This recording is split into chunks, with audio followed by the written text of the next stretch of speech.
कलयुग के दौर में एक ब्याह करने के बाद लोग कई बेर परेशान हो जाते हैं और शादी के बाद पति पत्नी के बीच आपस में झगड़े की खबरें आम हो चली हैं। लेकिन इस समाज में अगर कोनो आदमी एक ही बेर में 3 मोड़ियों से इकट्ठो ब्याह करवे तो फिर का कहिए।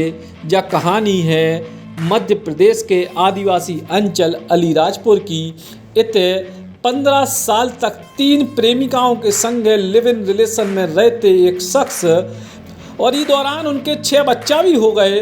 अब 15 साल बाद एक ही मंडप में 3 ही महिलाओं के संग आदिवासी रीति रिवाज के अनुसार इनने रचा लो है ब्याह। अपने माता पिता की शादी में बच्चा भी जम के नाचे और जो ब्याह पूरे प्रदेश में चर्चा को विषय बन चुकी है।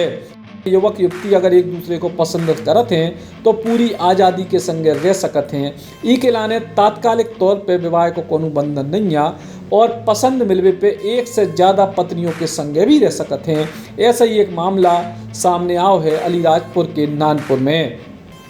गांव के पूर्व सरपंच मोरी फलिया निवासी समरथ मौर्य करीब 15 साल पहले प्रेम प्रसंग के चलते एक युवती के संगे घर बसा के रहने लगे बिना ब्याह के। ई के बाद अन्य 2 युवतियों को भी पसंद आ गए सो उनको भी अपना लो। 3 ही प्रेमिकाएं एक ही छत के नीचे अपने प्रेमी के संगे तवई से रह रही थीं। लेकिन कोनो भी मांगलिक कार्य करवे के लाने पति पत्नी को रीति रिवाज के संगे ब्याह करवो जरूरी है। सो अब समरथ मौर्य ने 3 ही महिलाओं के संगे पूरे रीति रिवाज के संगे ब्याह रचाओ है। ब्याह शानदार तरीके से संपन्न भव।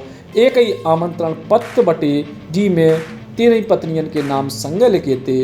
ब्याह में आए लोगन के संगे समरथ मौर्य के 6 बच्चन ने भी जम के डांस करे। 3 ही पत्नियों से इनकी 3 मोड़ियाँ और 3 मोड़ा हैं। गरीब परिवार थे और उस कारण से हमारी शादी नहीं हो पाई थी। जैसे मांगनी हमने करी थी तो वो 3 जगह के मांगनी कर ली, उसके बाद नहीं माना।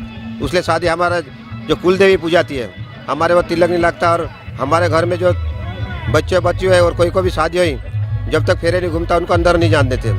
तो और हमारे पूरे मुल्ले वाले जो रहते गांव वाले जो कुल जो हमारे देवी वाले रहते पूजने वाले वो अंदर घुसने नहीं देते। उस कारण से फिर अब घूमना पड़ता हमारे को। कितने साल बाद शादी के कितने साल? 15 साल से। तीनों के साथ फेरे लेंगे आप? हाँ, तीनों के साथ ले लेंगे। फेरे लेकर समाज के साथ रहेंगे। जो आदिवासी के नियम जो परंपरा है उसके साथ रहेंगे।